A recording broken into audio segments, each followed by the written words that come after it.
not possible, Charles. It's not believable. It's just not possible, Charles. It's not believable. It's not believable. It's not believable. It's not believable. Just after midnight of June 22nd, 1991, Charles Holden was returning home from his factory job in the American farming town of Harrington, Delaware. Upon slowly approaching his driveway, he noticed a stranger walking suspiciously around his trailer home, which was adjacent to the farmhouse where his mother lived.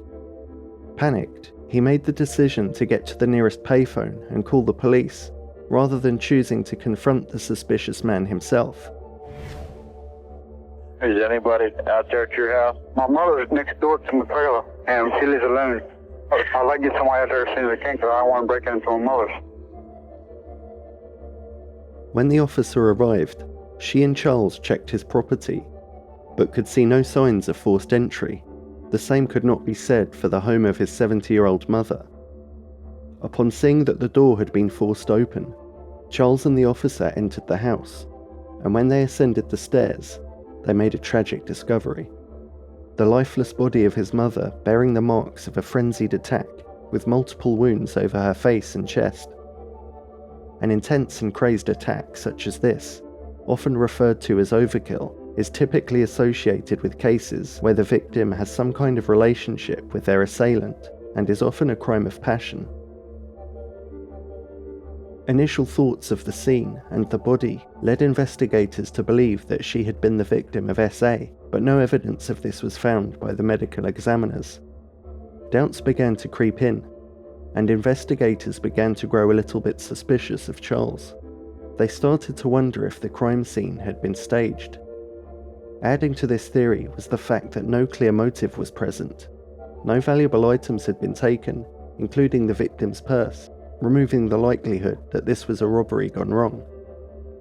They also began to wonder why Charles hadn't confronted the man himself. At the onset of the investigation, the attending police officer informed them that upon discovering his mother's lifeless body, Charles started uttering repeatedly, "I can't believe he killed her.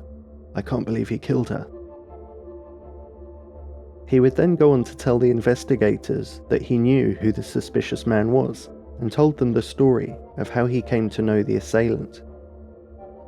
Charles claimed that after he had finished work at 11 p.m, he decided to stop at a fast food restaurant on his route home, just like he had done so on many nights previous.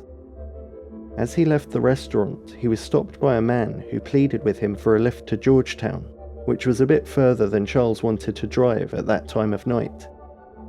Reluctantly, Charles agreed to take him part way, but said he would only be able to go as far as the intersection, 3 miles down the road, which is where he would normally turn off to get home. The stranger agreed on the terms and they set off. They eventually reached the intersection and Charles pulled over and told the man he had driven as far as he could, and pointed out a nearby phone booth, telling the man he could call for a ride. The stranger then started to become aggressive and refused to leave. They exchanged firm words with each other for a while, then the stranger suddenly launched an attack and made threats to take his truck. Charles quickly grabbed his keys from the ignition and got out, with the man following him out through the driver's side. He then said the man had taken a screwdriver which he found inside the truck and threatened him with it. The two men scuffled for a brief moment, but neither of the two were injured.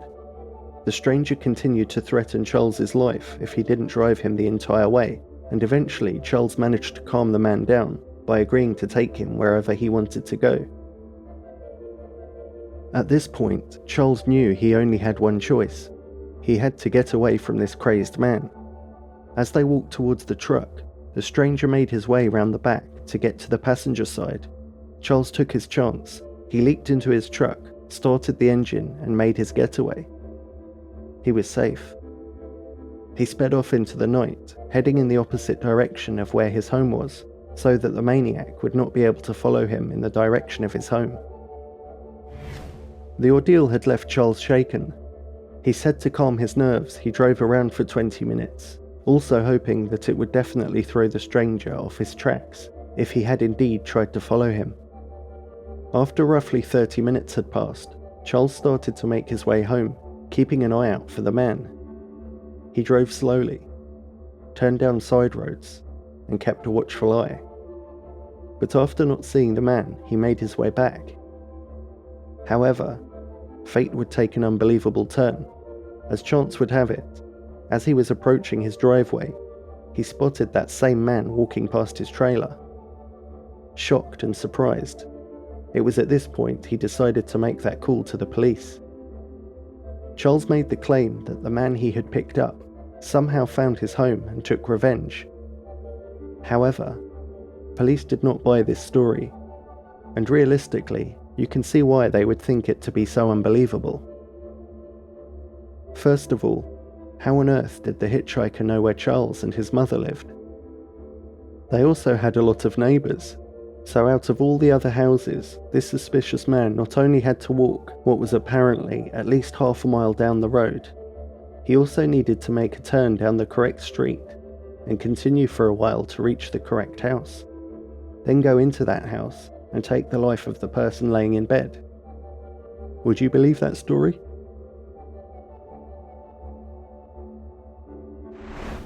The investigation even discovered that there was a possible financial motive for Charles.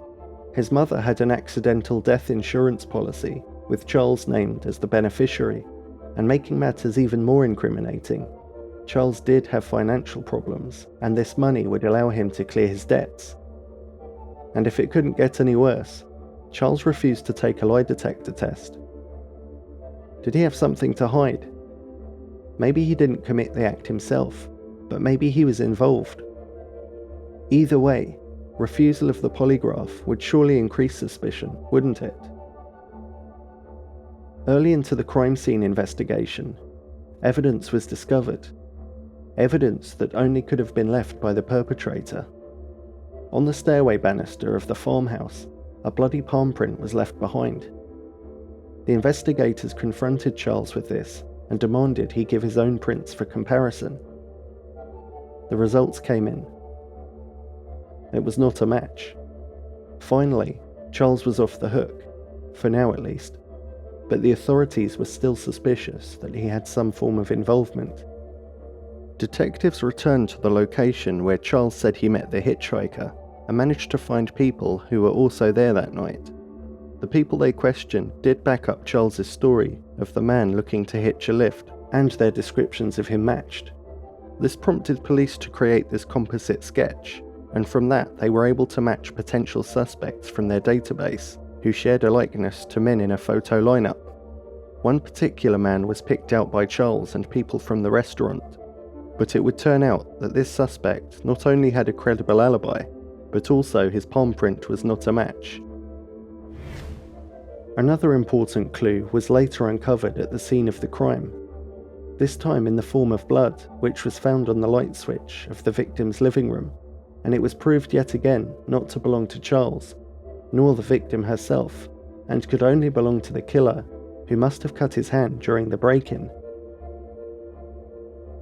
Despite his constant denials and no supporting hard evidence, suspicions still followed Charles, and considering the story was pretty unbelievable, it's understandable to see why.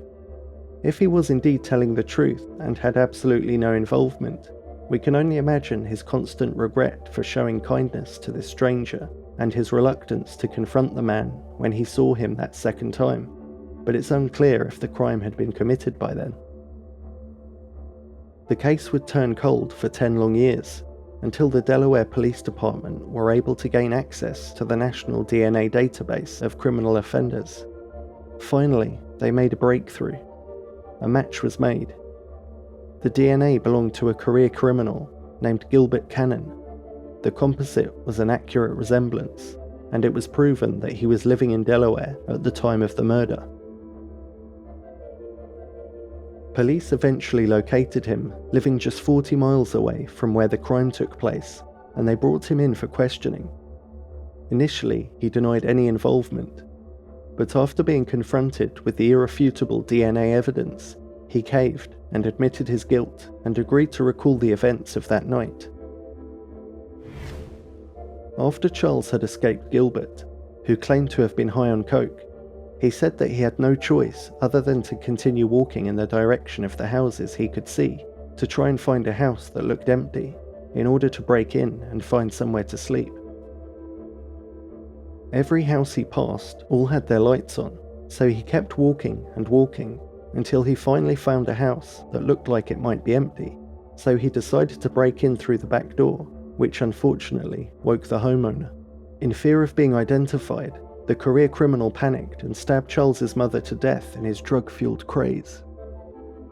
When the investigating officers told Gilbert who his victim was, he was completely surprised and totally unaware of the connection between her and Charles. It truly was just a coincidence. Sadly for Charles, the saying ran true: no good deed goes unpunished.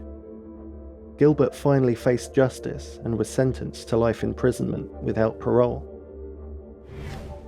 After enduring a decade tarnished with constant suspicion from authorities, neighbours, and even certain family members, Charles had at last emerged completely exonerated. Nonetheless, he will forever harbour a sense of guilt, his conscience weighed down by his role in that intricate interplay of random events and their tragic climax. If only he'd just declined to give the stranger a ride that night, his mother would still be alive today.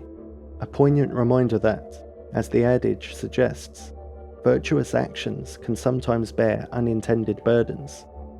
It's also crazy to think that if Gilbert had just kept out of trouble, he may well have gotten away with murder.